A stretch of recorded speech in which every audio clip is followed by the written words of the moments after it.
Hello guys, আজকে ভাবলাম সুন্দর একটা আর্ট করবো। শুরুতে আত্মবিশ্বাস অনেক লেভেলের ছিল, মনে হচ্ছিল আজকেই আমাকে সেরা শিল্পী অ্যাওয়ার্ড দিয়ে দিবে। প্রথমে রং দিলাম, মনে হলো বাহ আজকে তো আগুন ধরবে। দ্বিতীয় রং দেওয়ার পরে বুঝলাম আগুন না, ধোঁয়া উঠছে। এবার গাছ আঁকতে গেলাম, গাছটা এমন বানালাম পাখিরা নিজেরা থাকলেও বলতো ভাই চল আমরা অন্য জায়গায় চলে যাই, এটা আমাদের জন্য না। তারপর নদী আঁকলাম, নদীটা দেখে মনে হলো সে নিজেই জানে না কোথায় যাইতেছে। এরপর ফুল দিলাম, একটা ফুল সুন্দর, আরেকটু সুন্দর হয়েছে।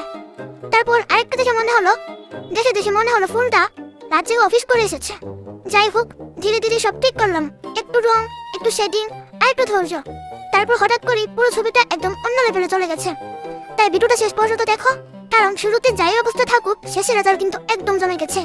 আর ভালো লাগলে একটা লাইক করে দিও, কারণ এই আর্টের পিছনে রঙের চেয়ে বেশি খরচ হয়েছে আমার ধৈর্যের। টাটা গাইস, আবার দেখা হবে পরের ভিডিওতে।